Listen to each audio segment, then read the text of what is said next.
Esse episódio aqui é para a gente ver e modelar a habilidade da Ana de como conduzir pessoas, isso seja no nosso time, isso seja em mentorias, seja nós mesmos, de como cuidar para que esse caminho que a gente está trilhando seja o caminho ideal. E a primeira pergunta aí, inovação desse material aqui, que é: quem é a Ana? Então, Bruno, acho que a Ana é uma pessoa apaixonada por gente, acho que é por isso que eu gosto tanto desse caminho do desenvolvimento humano, né? Me descobri, na verdade, nesse caminho, né? Mesmo vindo de uma profissão que era totalmente números, né? Que era a contabilidade. E o meu desafio diário é me tornar uma pessoa melhor e ajudar os outros a serem melhores. Maravilha. E dentro desse teu trabalho, Ana, como que tu enxerga a habilidade de conduzir as pessoas? Porque tu faz isso em mentorias, no teu próprio time, contigo mesmo. Como que para ti tu representa essa macro área da vida de condução de pessoas que no final alguns vão chamar de liderança, outros de comunicação, mas para ti, qual é o significado dessa habilidade? Eu acredito muito, assim, que a liderança é um carro-chefe para todos nós. E a liderança nos exige algumas habilidades específicas que são muito relacionadas, assim, à nossa performance, né? Eu costumo dizer que a gente perde o jogo muitas vezes no que é básico e no que é simples. A gente ignora esses passos e a gente deixa de ser líderes melhores, de nos posicionarmos de uma maneira melhor e que de repente ofereça inclusive oportunidades para os outros em função de não dar atenção para aquilo que muitas vezes parece tão simples. Então eu penso que muito da nossa liderança e quase que tudo está relacionado à mentalidade. Então a gente precisa olhar de uma maneira macro para a mentalidade e também no detalhe. Eu acho que tudo é mentalidade, porque através dela a gente desenvolve hábitos, né, que vão ou favorecer ou desfavorecer a nossa liderança, os nossos resultados, e o mesmo a gente faz com as pessoas à nossa volta. Eu sempre digo que um mentor, ele não desenvolve no outro o que ele não desenvolveu em si. Então, em primeiro lugar, é eu conseguir trabalhar em mim aquilo que eu acho importante, que traz resultado, que faz diferença, e a partir disso eu vou conseguir inspirar as outras pessoas a seguirem o mesmo caminho. Acho que isso tem muita... Para mim, na verdade, todo o processo de transformação, eu vejo que tem que ter muita congruência, né? Então, eu preciso dar o exemplo para que o outro faça da mesma maneira e encontre formas de fazer isso e motivos para fazer. Entendi. Dentro dessa área ampla que tu falou sobre condução, da liderança como exemplo, quais os pilares que tu elencaria que é muito importante na hora de olhar para condução de pessoas e liderança? Se eu fosse ter que fazer um mapa assim, de avaliação e cuidado sobre pilares dessa liderança, quais são, até da ordem do mais importante para o menos importante, das habilidades que tu olha na liderança? Eu, dentro da minha trajetória, assim, acompanhando muitas pessoas, o que eu entendi? Sem mentalidade, ninguém chega a lugar nenhum. Então, eu sempre digo que a liderança, ela começa na mente. Tá? Então, mentalidade, primeiro passo. E depois disso, precisa trabalhar a inteligência emocional. Ninguém segue em frente com bloqueios emocionais. A gente é extremamente reativo, né, enquanto não resolve essas questões internas que todos nós carregamos, em especial da nossa infância. Precisam olhar para isso. Eu acho que esses dois pontos são pilares centrais, principais. Sem eles, a gente não vai explorar toda a nossa capacidade de liderança. Então, eu acho que isso é carro-chefe. Esses dois pontos precisam estar todos os dias presentes na nossa vida e a gente pensando como eu vou fazer melhor essas duas coisas. E acredito que tudo isso construi o restante, que são hábitos, né, que são resultados que a gente entrega, a condução, né, a habilidade de conduzir as outras pessoas, vai vir tudo da minha mentalidade, da minha inteligência emocional. Então esses dois aqui são a fonte das outras coisas que vão acontecendo no dia a dia. No meu método, sim. A mentalidade e a inteligência emocional. Exato. E quais são as perguntas que qualificam uma boa mentalidade? Como eu sei se eu tenho a mentalidade correta? Vamos lá. Eu acho não, tenho certeza, que a mentalidade, ela vem de um processo. Ela é construída, ela é moldada. Então, a gente precisa lembrar que nós, quando paramos para nos desenvolver, a gente está de determinada maneira. Não é que a gente aquilo não é fixo. Então, quando eu falo em mentalidade, eu entendo que o ponto principal é entender que existe uma mentalidade de crescimento, uma visão de crescimento ali. Quando existe a mentalidade de crescimento, a pessoa nunca para de se desenvolver, tudo à volta dela segue no mesmo movimento, a equipe cresce, os clientes conseguem construir melhores resultados, tudo é consequência. Então, quando eu falo em mentalidade, visão de crescimento é o que faz toda a diferença. Tá, e aí, beleza, a parte de mentalidade,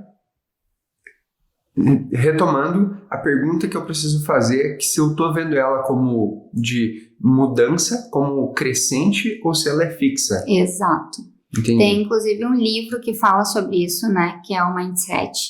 Ele fala da mentalidade fixa e a de crescimento. Só existe evolução na de crescimento. O fixo ele vai ter uma tendência a se manter e retroceder. Né? Então, a gente precisa manter sempre a nossa mentalidade no crescimento. Quais são as atitudes de uma pessoa com mentalidade fixa? É aquela que, escutando uma pessoa, sempre acha que ela teve sorte pelos resultados, aquela que pensa que os movimentos que o outro está fazendo não vale a pena. E por que tudo isso? Porque ela não quer se movimentar. Então, é muito mais fácil julgar, apontar o dedo, criticar resultado, do que eu ter que me mover, fazer a minha parte. É um pessimista. A pessoa que vê o lado negativo e tudo. Zona de conforto total. Entendi. E quais que são as atitudes de uma pessoa com a mentalidade de crescimento? Primeiramente, ela ama aprender. Ela adora o novo, ela gosta de desafio, ela gosta de se colocar em lugares onde ela está aprendendo, contato com pessoas novas, com movimentos, né, grandes, que até às vezes intimidam um pouco ela, mas ela quer crescer, ela sabe que aquele ambiente é propício para isso. Ela tem sempre essa visão. Perfeito. Então, mapeando esses dois pilares na mentalidade, na inteligência emocional, quais são as perguntas que qualificam uma pessoa de se ela tem ou não inteligência emocional? Como que eu diferencio uma da outra? O primeiro ponto que eu vejo é que uma pessoa que tem desenvolvido a sua inteligência emocional, ela deixa de ser reativa. Tá? Sabe todos nós já passamos em algum momento por situações em que a gente escuta algo e parece que aquilo é uma facada no coração e que nos paralisa em muitos momentos. Eu vou usar o termo blindagem, eu não acredito totalmente no 100% da blindagem, tá? Não é essa coisa. Eu acho que quando se trata de ser humano, nada é para sempre, né? E nada é 100%. A gente precisa entender esse nosso movimento. Horas a gente está em alta, horas a gente está em baixa e está tudo certo. Mas eu acredito que essa blindagem contra as emoções, né? Entender que a gente não tem diante de nós uma pessoa que está nos trazendo uma ameaça real. Isso é ilusão da mente. Então, quando a gente trabalha nossa inteligência emocional, que principalmente vem através do nosso autoconhecimento, da cura das nossas feridas de infância, a gente consegue se colocar num lugar em que a gente entende que tudo que acontece à nossa volta está vindo para a nossa evolução e nada é ameaça. Tudo é para a gente encarar e a gente conseguir tirar dali uma versão ainda melhor de nós mesmos.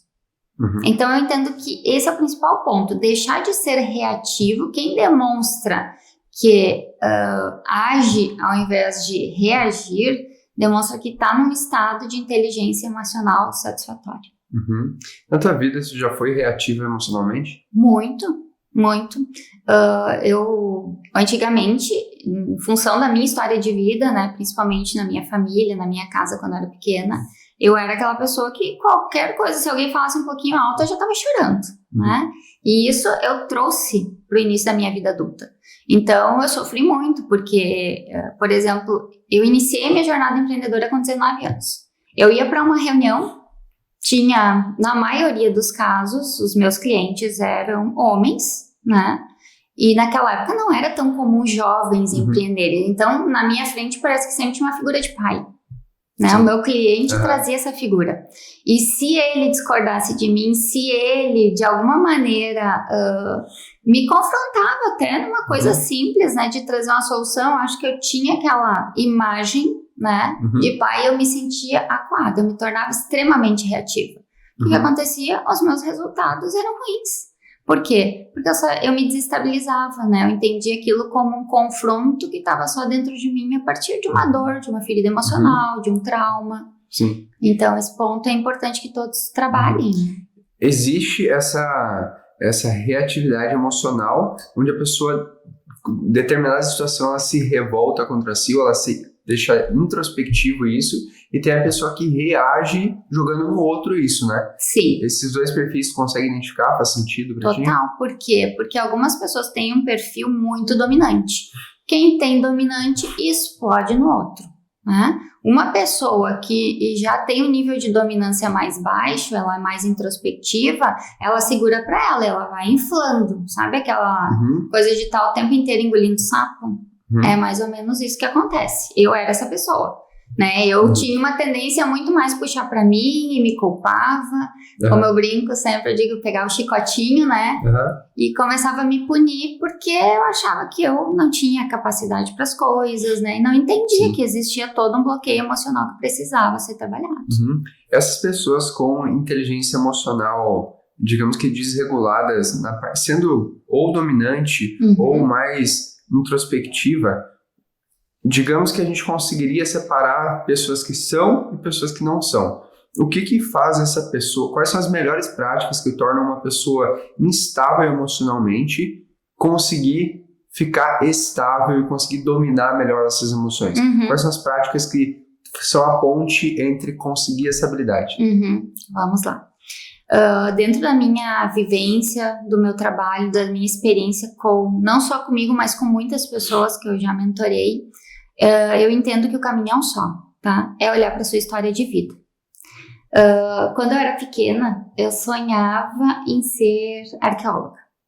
E aí, depois de um tempo, eu parei para pensar, nossa, e aquele meu sonho de infância que eu tinha tanta vontade de realizar, né? Como é que aconteceu que eu segui um outro caminho? E aí, um dia eu pensei, eu vou pesquisar o sentido e o significado da arqueologia. E era estudar a história humana. E eu me dei conta que eu sublimei isso, né, no meu trabalho hoje. Eu sou uma arqueóloga, digamos assim, de gente no sentido de buscar a fonte dos bloqueios emocionais. Então, quando a gente fala em ter performance, em ter inteligência emocional, em ter uma mentalidade voltada para o crescimento, a gente precisa olhar para dentro. Porque boa parte do que a gente vive hoje, do que a gente se frustra, daquilo que a gente não está conseguindo vencer, é algo que a gente tem na nossa mente, isso está no inconsciente.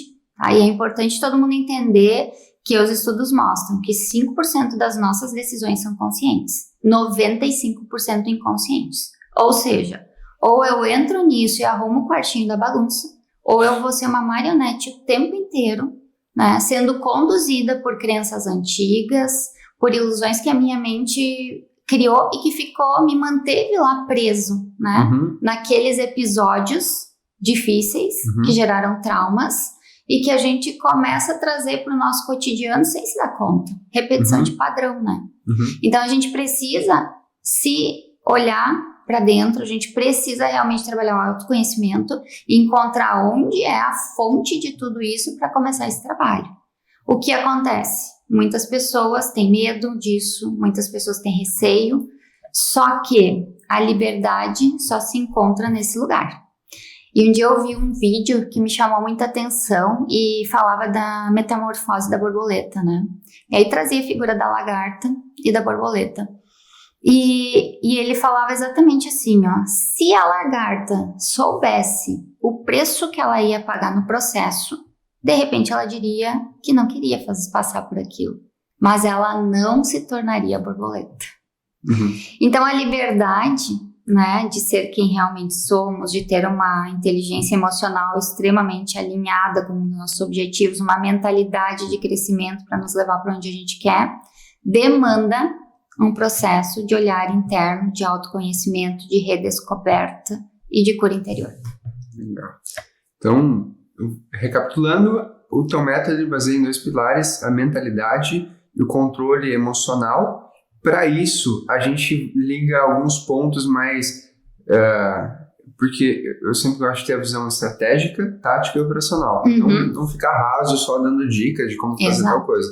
Então, estratégico tem esses 2 grandes pilares, a mentalidade e emocional. Tático tem analisar a história, né, de eu parar um dia, começar a refletir sobre a história, autorreflexão, quais são as outras coisas que fazem com que esses 2 primeiros sejam melhor mapeados, melhor trabalhados, quais são as coisas um pouco mais do dia a dia que fazem eu ter esses 2 aqui mais presentes na minha vida, que fazem essa mentalidade e esse emocional serem muito mais desenvolvidos. Acredito que não tem como a gente suportar um processo ou a gente buscar esse desenvolvimento sem que a gente tenha sonhos, tá? A gente precisa sonhar grande, a gente precisa ter objetivos de vida. Tudo parte de um objetivo maior, clareza sobre o que eu quero. Uma clareza absurda sobre o que eu quero. Esse é o primeiro ponto. Clareza absurda. Bom. Clareza absurda, exato. Porque é isso que faz com que a gente siga em frente, mesmo em meio às dificuldades. Porque elas vão vir. A gente, no processo de vida, de desenvolvimento, o que acontece? A gente vai estar o tempo inteiro sendo exposto a dificuldades para que a gente se desenvolva. Não existe outra maneira. E a gente precisa aceitar que é dessa forma, né? Eu sempre busco trabalhar 3 As que estão extremamente ligados a isso. Sempre digo que para a gente começar essa construção aqui, nós precisamos o quê? Acessar nossa história, aceitar os fatos e o que aconteceu, sem julgamento, para que a gente possa ajustar. Então, acessa, aceita, ajusta. Esse caminho, tá? Ele vai ser constante na nossa vida. Porque em todos os momentos, se nós tivermos mentalidade de crescimento, a gente vai ter que estar passando por esse processo de novo. Esses 3 pontos que tu trabalha no método, teria como dar uma breve contextualizada em coisas que eu faço para acessar a história, coisas que eu faço para aceitar os fatos e coisas que eu faço para ajustar? Vamos lá. Lógico que num atendimento, num processo comigo, eu trabalho muitas técnicas, né? Porque eu tenho várias formações. Então, eu vim do coaching, treinadora comportamental, de alto impacto emocional, treinadora sistêmica, entre muitas outras formações que eu fiz. Então, eu consigo aplicar muitas técnicas. Basicamente, para quem está em casa, daqui a pouco assim, nos ouvindo agora, acessar a história é olhar para aquilo que dói, tá? Esse movimento de acessar, ele já passa por um romper, que é todas as vezes que a gente lembra de algo ruim que nos aconteceu, o que a gente faz? A gente não quer pensar naquilo. A gente não quer relembrar o fato. E acessar a história é fazer isso. É olhar para um momento de dor, para a situação difícil que a gente viveu, e ali eu encontro o meu fundo do poço, né? Só que eu sempre digo que existe um tesouro no fundo do poço. Vale a pena? Vale a pena, e muito, né? Porque tudo que a gente viveu desenvolveu em nós os nossos maiores recursos e habilidades. E isso vem de dor, tá? E quando vem de dor, a gente não quer aceitar o que a gente tem de bom. E é aí que a gente trava, não acessa o nosso propósito e não vive a nossa real identidade. Então, o primeiro passo, olhem para aquilo que dói. É uma relação com o pai, foi a relação com a mãe, foi um sentimento de abandono, de rejeição. Olha para isso, tá? Olha de novo, revive, por mais que doa. Depois disso, lembra que tem que ser aceito. Porque nós vamos mudar o que aconteceu? Alguém tem essa possibilidade na mão? Não tem. Então, assim, por que a gente vai ficar preso em algo que não nos permite crescer? Gente, aí nós precisamos o quê? Maturidade, consciência, sabedoria para lidar com isso. Sim. Aceitei. Quando eu aceito... Uma dúvida. Tem 2 passos aqui. Acessar a história e aceitar os fatos. Aceitar os fatos está dividido em 2 passos, porque alguns pontos da história podem não ser fatos, podem só ser pressuposições na minha cabeça? Na verdade, a maioria do que a gente cria são ilusões, né? Porque é baseado na dor que a gente sentiu, tá? Então, e isso, quando nós somos criança, nós não temos a capacidade de julgar os fatos de verdade, da melhor maneira, porque a gente não tem referência e base ainda. E se eu acesso depois de adulto com mais reflexão, eu consigo virar o jogo, entende? Porque aí eu sei os porquês, porque muitas vezes nós mesmos podemos já ter feito com que algumas pessoas sentissem aquela dor por causa da nossa história, porque toda vez que a gente não resolve, a gente traz na bagagem. E a gente tem uma tendência muito grande a repetir coisas que a gente não resolveu. Eu sempre digo, a vida manda sinais. Deus está sempre chamando a nossa atenção, mas a gente tem que querer ver. Tá? Então a gente precisa fazer isso, esse movimento. Acessa por mais que dói, aceita porque não pode mudar, olha com os olhos de adulto de hoje, com a maturidade de hoje, para seguir em frente para o próximo passo, que é o quê? Acessei, aceitei, resolvi, perdoei, né? Enfim, fiz o que precisava ser feito, agora eu tenho a possibilidade na minha mão de criar um novo futuro. Eu só construo um futuro de sucesso quando eu resolvo meu passado. Eu acredito fielmente nisso. Na minha vida, tudo se desenrolou dessa maneira. E na vida das pessoas que passam por aqui, eu vejo da mesma forma. Tem muita gente batendo no teto a todo tempo, ou na vida, ou na família, ou no trabalho, ou na empresa, e não consegue romper uma barreira, passar para uma próxima fase, porque está preso no passado. Entendi. Esses aqui são os pilares que tu trabalha para conseguir conduzir uma sessão de desenvolvimento com as pessoas. E baseado no que tu falou agora, a pessoa pode sentar e ela mesma começar a acessar e desenvolver isso se ela quiser ouvindo esse material aqui. Entendo que sim, porque tudo começa primeiramente por nós, né? Depois a gente busca ajuda. Entendi. Se tu pudesse, se alguém pegar esse método aqui e for fazer, quais são as dicas que tu daria para a pessoa fazer isso aqui quando vê sozinha, quando vê em casa, quando vê indo para um café, meditando? Quais são os conselhos que tu daria para essa pessoa ter um desempenho maior aplicando esse método de acessar, aceitar e ajustar na vida dela? Vamos lá. Eu faria através de algumas perguntas. Eu sempre digo que a escrita é a melhor terapia que existe, tá? É pegar um caderno e responder a primeira pergunta. O que eu preciso perdoar? Simples assim. RP. Simples assim. Olha para isso. Tu vai estar fazendo esse passo de acessar a história. Tu vai encontrar o que doeu, né? E tu já vai trabalhar a aceitação sobre isso, perdoando. O que eu preciso perdoar? O que e quem. Pode explorar de qualquer maneira. Tá? Não tem certo e errado. Acho que isso são perguntas de referência. Cada um vai encontrando o seu jeito de acordo com aquilo que sente, com aquilo que viveu. Tá? E quando eu faço essa resposta aqui para essa pergunta, eu já estou trabalhando os primeiros 2 pontos, porque eu estou acessando, né? E eu já vou trabalhar a aceitação através do perdão. Agora, o que acontece? Algumas pessoas chegam e travam na hora do perdão. Não conseguem liberar. Aí entra o meu trabalho, a minha técnica, que eu consigo trabalhar com de várias formas essa liberação. Tá? Porque isso acontece. Entendi. E cada um vai ter que ir se testando até onde consegue ir. Mas esse é o caminho. Sim. Essa aqui, a primeira pergunta qualifica muito bem esses dois. Alguma outra sugestão de ambiente, de momentos, de frequência que a pessoa deve fazer isso aqui? Eu acredito que até o mais desenvolvido dos seres humanos precisa, com frequência, estar acessando isso aqui para ir deixando o passado cada vez mais consistente, né? O terreno mais consistente para construir a casa em cima. Que rotinas tu recomenda para a pessoa conseguir ter essa clareza sobre os valores de vida dela? Isso aqui é anual, isso aqui é semanal, isso aqui é diário, deve estar nas meditações da pessoa. Agora, indo bem para o operacional, né? A gente falou bastante estratégico, da mente, do emocional, do tático, que são esse processo de 3 etapas aqui de acessar a história, os fatos e ajustar, e o operacional de sugestões práticas, assim, de Como fazer?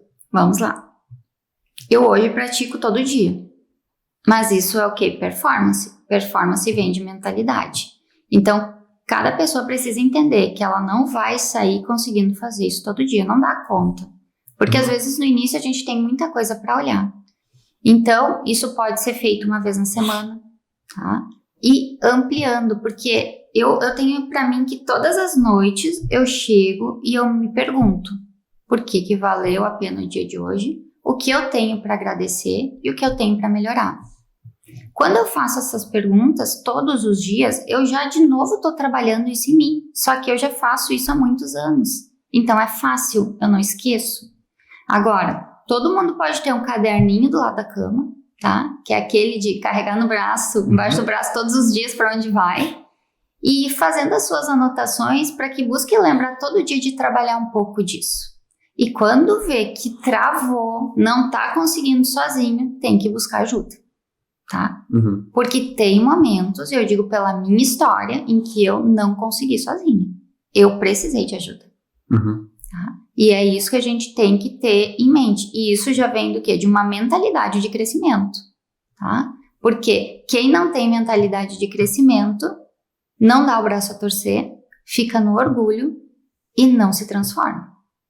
Então, mentalidade de crescimento em todo o tempo. Para buscar ajuda, para fazer o que precisa ser feito, né, para encarar o processo. O que bloqueia a mentalidade de crescimento é o orgulho. Eu diria que é uma das coisas que bloqueia. Eu vi que tem agora um especialista que ele trabalha muito com inteligência emocional, ele está fazendo todo um estudo em cima do orgulho. Ele diz que a fonte de tudo é o orgulho. Né? Eu acho que o orgulho vem do quê? Do ego ferido. Né? E todos nós, em algum momento, tivemos o nosso ego ferido. Né? E aí começa o problema da humanidade. Né? Entendi, daí é arqueologia. Exatamente. Aí a gente começa nesse ponto. Então, o nosso ego vai estar sempre querendo satisfazer os desejos dele, aquilo que ele não teve suprido. E aí que a gente entra nessa ilusão, às vezes, que se cria na mente, a gente está correndo atrás de um monte de coisas que a gente não parou para ter consciência e perceber que a gente tem, sim, estratégias, métodos que pode trabalhar isso dentro de nós. Perfeito. Uma pergunta agora dos ouvintes aqui, das pessoas que eu converso, que sugeriram até para a gente trocar ideia sobre isso, de a autocobrança para a evolução comparada com o incentivo ao desfrute diário, a descansar e a curtir o que está vivendo. Como eu equilibro e eu calibro esse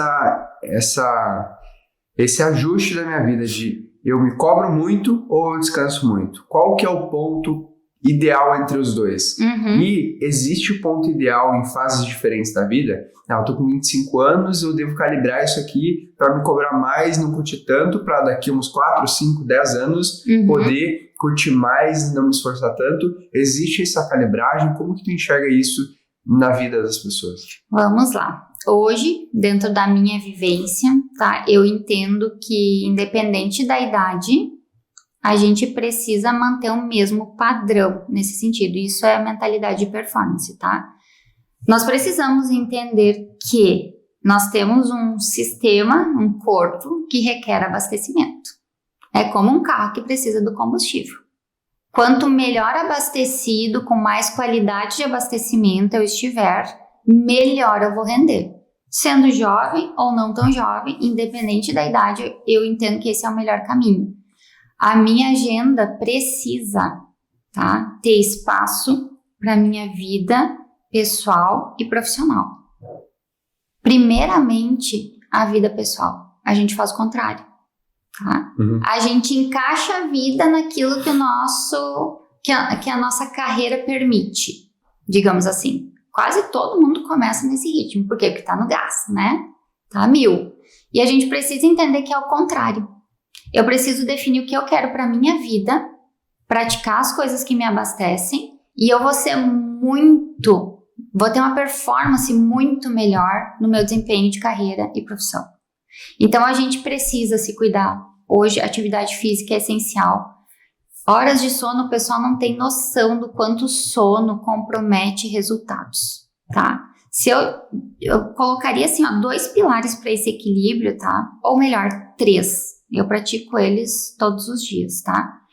Eu cuido muito bem do meu sono, eu me abasteço espiritualmente todas as manhãs e eu me movimento e faço atividade física todas as manhãs, tá? Se esses 3 pontos forem praticados com muita dedicação e constância, tá? Eu vou dizer assim, ó, o resultado é tremendo. É dele que vem o equilíbrio, tá?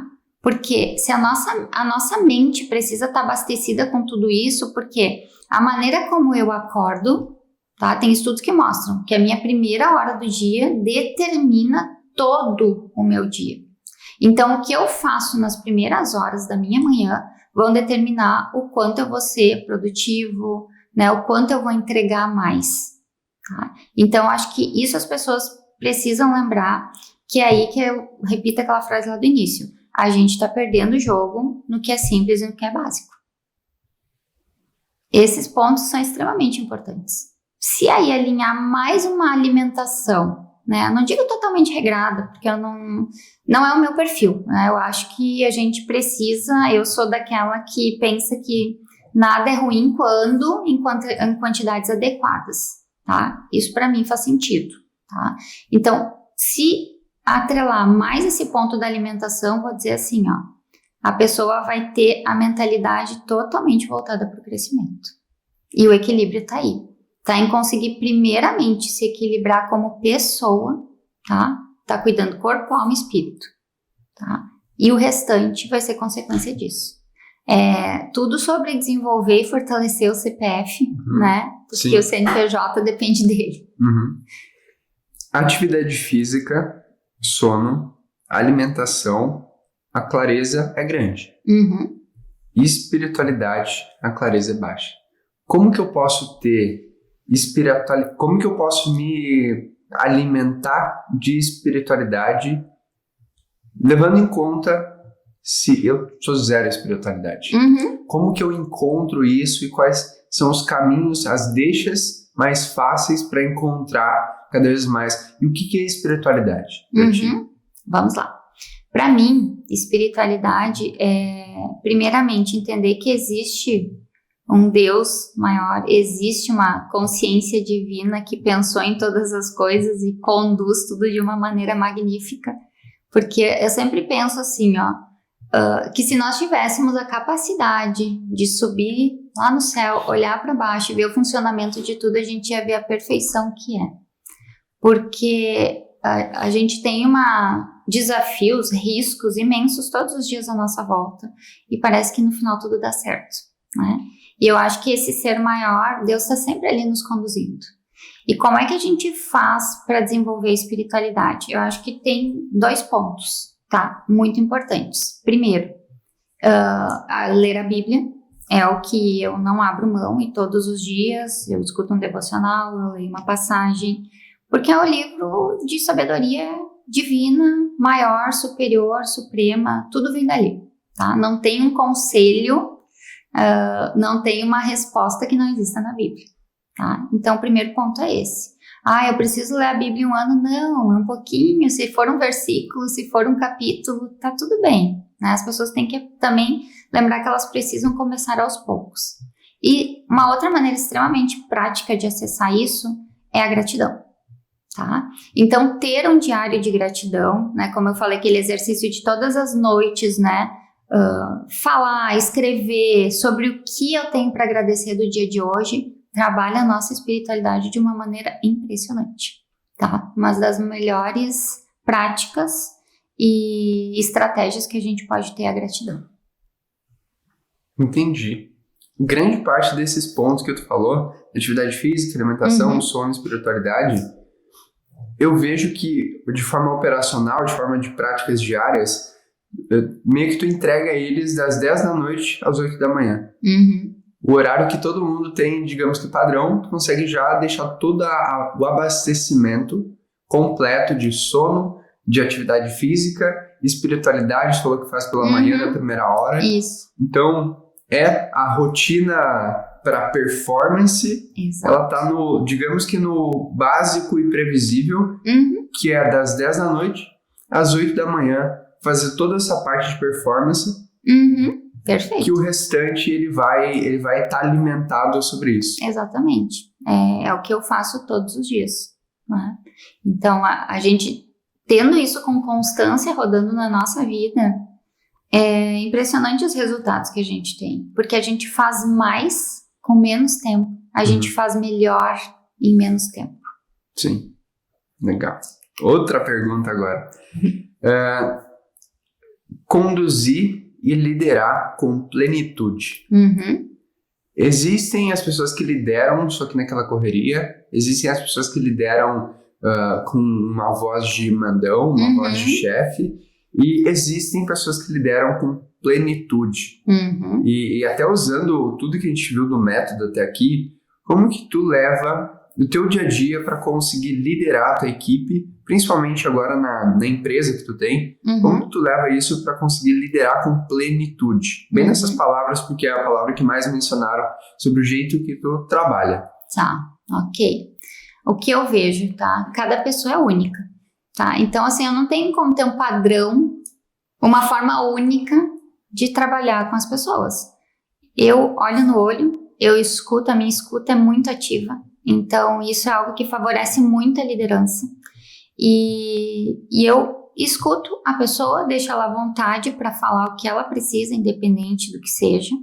E a partir daí a gente vai construindo soluções. Então, eu acredito que a equipe sentir que tu respeita ela como pessoa, cada uma como indivíduo, né? E que tu trata cada uma adequada ao seu perfil, ao seu jeito, é a melhor maneira de construir essa plenitude que tu trouxe, tá? Porque aí isso se torna automático no ambiente. Aonde tu tá comunicando isso, tá? Porque do jeito que a gente faz uma coisa, a gente tem a tendência a fazer todas. Então, em qualquer lugar que eu estiver, eu vou olhar as pessoas individualmente para dar a atenção que cada uma precisa. E eu acredito muito que é isso que constrói uma liderança, eu vou dizer forte, mas não é no sentido de usar força, né? Robusta, de repente, assim, que ela não é fragilizada, né? Ela realmente consegue estar presente o tempo todo. Entendi. E quais são os principais erros para não conseguir liderar com plenitude? De forma listada, agora não precisa nem explicar tanto, deixa o pessoal pesquisar, mas principais erros que fazem a pessoa perder a plenitude, perder esse embasamento, essa calma, essa liderança natural. O que faz ela perder? Vamos lá, acho que o primeiro ponto é a impulsividade, o julgamento automático. Tá? Fechou a porta. A dominância extrema, a ordem, né? Não dá espaço para a pessoa falar. E, por último, deixa eu pensar algo mais. Eu acho que essas duas primeiras são extremamente impactantes, tá? Essas duas resolvem com a escutativa, né? Exato. E eu acho que essas duas são o que mais hoje compromete, tá? E eu acho que a última, algo que eu vejo muito nas empresas, tá? É cobrança excessiva, tá? Porque esses dois pontos iniciais, às vezes, fazem com que o líder, né, tenha um papel muito de chefe. Não escute, só cobre, e aí não desenvolve as pessoas. Maravilha, maravilha. Ana, clareza absurda. Esse nome eu anotei em cima do topo da folha aqui. Clareza absurda. Clareza absurda, no meu ver, pelo que tu falou, é ter muito nítido as coisas que a gente quer atrair para nossa vida e as coisas que a gente não quer atrair. Exato. Isso torna a tomada de decisão muito fácil, torna as metas muito mais fáceis, tudo muito mais fácil através dessa identificação da identidade. Minha pergunta, o que tu, Ana, quer atrair para tua vida? Vamos lá. Eu acho que eu venho numa caminhada onde eu venho construindo a minha jornada baseada nessa clareza absurda. Tanto que tem coisas que eu já nem atraio mais pra mim, tá? Então, assim, é impressionante o quanto essa clareza absurda trabalha o nosso posicionamento e a gente elimina problemas e traz mais solução. Porque o que eu quero sempre como pessoa é ajudar o maior número de pessoas, tá? A viverem uma vida com plenitude, vamos usar essa palavra. Uma vida fluida, onde elas percebam que elas são capazes, tá? De desenvolver nelas tudo que elas precisam para realizar os seus sonhos. Então, se tem algo assim que todos os dias eu vivo, é isso. Aonde eu estiver, com quem eu estiver, tudo que eu puder naquele momento, seja curto com alguém, eu vou ter uma palavra de incentivo. Eu vou fazer de alguma maneira ela ver também as capacidades e os caminhos que ela pode seguir. Então, isso é uma coisa que eu não abro mão. Excelente. Levando tudo isso em consideração e esse título Clareza Absurda, então eu acho que fico confiante em dizer, se tu tá ouvindo esse podcast aqui, esse material em áudio, e ficou com interesse, curtiu o que a Ana falou, eu acredito que essa pessoa deve mandar um direct para ti, para trocar uma ideia, porque baseado na clareza absurda que tu tem, o que tu quer fazer é ajudar o maior número de pessoas possível. Então, se tu tiver um projeto que tu acredita muito e ele vai entregar isso aqui, eu acho que a melhor pessoa para falar é a Ana, e aí a gente vê a clareza absurda funcionando. Exato. Porque com clareza absurda, eu consigo embaixadores das minhas ideias, porque eu tô falando com o coração e eu tenho certeza daquilo que eu quero. Não é uma pessoa que fica vagando em inúmeras coisas que não tem uma atração. Se perdendo no caminho, né? Se perdendo e muitas propostas surgindo que não fazem sentido, que podem parecer atraentes, mas não fazem sentido com a identidade. Aquela clássica frase, né, da Alice no País das Maravilhas: se eu não sei qual caminho seguir, qualquer caminho serve. Excelente.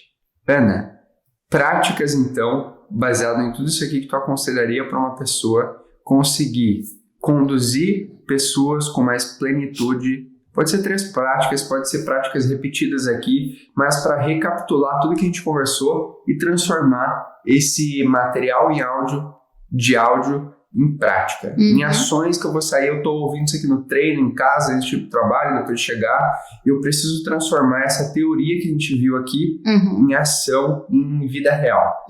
Quais são as coisas que tu aconselha? Beleza, acabou o podcast, vou fazer. Vamos lá então. Acho que o primeiro ponto, tá? Eu chamo de momento sagrado essa minha rotina matinal aqui, das primeiras horas do meu dia. E acho que esse momento sagrado tem que ser colocado em prática. É o primeiro ponto, tá? Então, amanhã é começar simples, com o que tem, do jeito que dá. Não é o 100%, mas o que importa é pelo menos os 10% que eu preciso fazer. Porque as pessoas deixam de começar por achar que não vão dar conta de fazer tudo. E aí é o erro, né? A constância se constrói, tá? Então, o primeiro ponto, eu acho que esse momento sagrado aí da rotina matinal. Segundo ponto, para conseguir conduzir pessoas e a própria vida, eu acho que é a busca também do autoconhecimento, tá?